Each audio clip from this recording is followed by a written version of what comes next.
अब एक दिन सदन कसाई के मन में भाव आया कि चलो चलते हैं जगन्नाथपुरी के दर्शन करने। अब जगन्नाथपुरी के दर्शन करने के लिए चले तो कहते हैं कि साथ ही साथ कुछ ब्राह्मण लोग भी उनके साथ जा रहे थे। ऊंचे कुल के लोग जो ऊंची जाति के थे वो भी जाने लगे। तो उन्होंने देखा, उनको मालूम चला कि सदन भी उनके साथ चल रहा है, सभी लोग एक साथ चल रहे थे।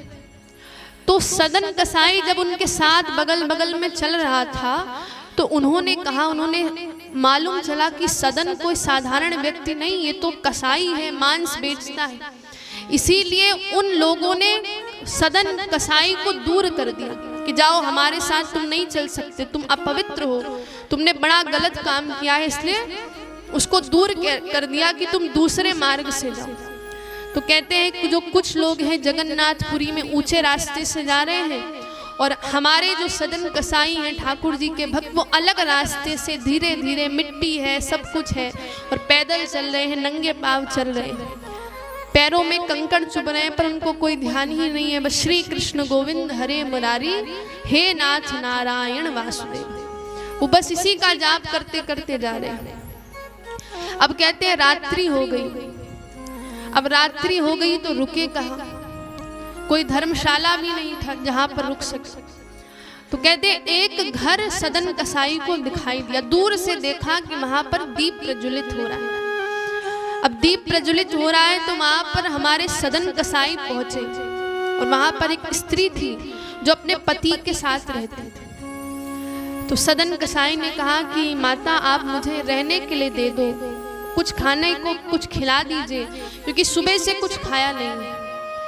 तो उस स्त्री ने, हमारे जो ठाकुर जी के भक्त हैं सदन कसाई, उनको कुछ भोजन खिला दिया और अपने कमरे में चली गई। और सदन कसाई बड़े भाव से ठाकुर जी को भोग लगा करके खाने लगे। तो कहते हैं उस कट्टे बड़े सुंदर थे।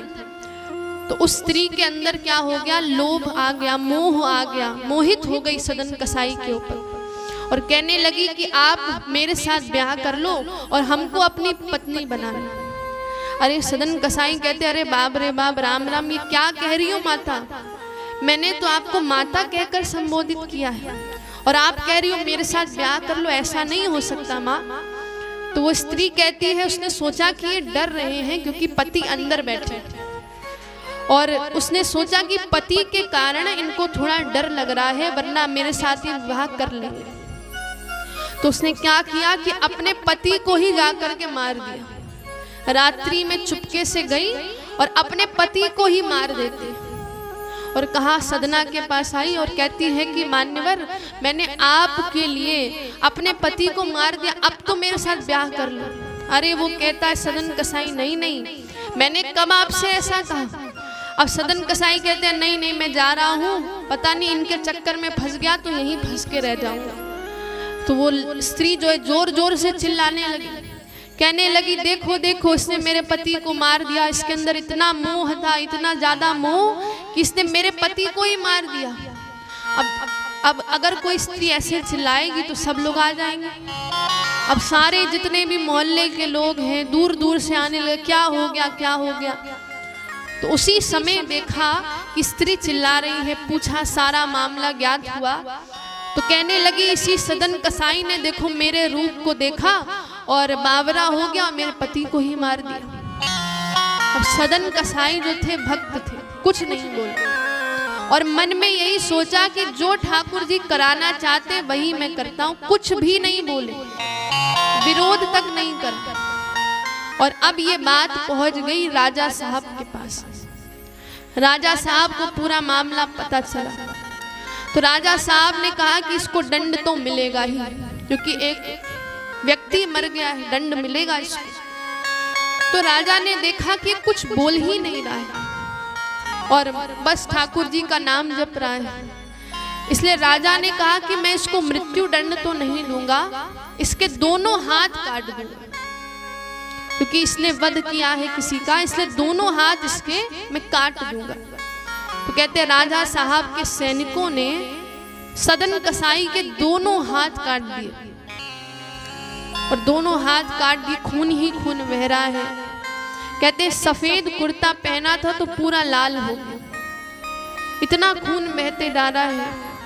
परंतु फिर भी देखिए इतना दर्द है, इतनी पीड़ा है, पर सदन कसाई फिर भी जगन्नाथ जी के दर्शन करने जा रहे हैं और जय जगन्नाथ के नारे लगा रहे हैं, जयकारे लगा रहे हैं, जय घोष कर रहे हैं और जगन्नाथ जी भगवान से मिलने जा रहे हैं।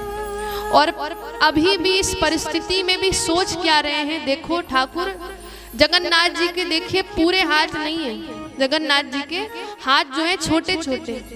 तो उन्होंने कहा भगवान जैसे आप हो और आपने वैसे हमको भी बना दिया, जैसे आपके हाथ छोटे छोटे आपने हाथ मेरे भी वैसे ही बना दिया। तो कह रहे ठाकुर जी जैसे आप रखोगे मैं वैसे ही चलूंगा, कोई शिकायत नहीं है। और यही भक्त होता है। भक्त कैसा होता है? जो कभी शिकायत नहीं करता है, ठाकुर जी आपने ये कर दिया, ठाकुर जी वो कर दिया। और सदन कसाई के साथ जो कुछ हो रहा है ये पूर्व जन्म के इनके कर्मों के कारण। ये एक ब्राह्मण थे, परंतु कुछ ऐसी परिस्थिति आई, इनके माध्यम से कुछ गलत कार्य हो गया, तो उनको इनके पूर्व जन्मों का फल मिल रहा है। और यही सोचकर इनके मन में संतोष है कि पूर्व जन्म के मेरे कर्म है जो अब कटते जा रहे हैं।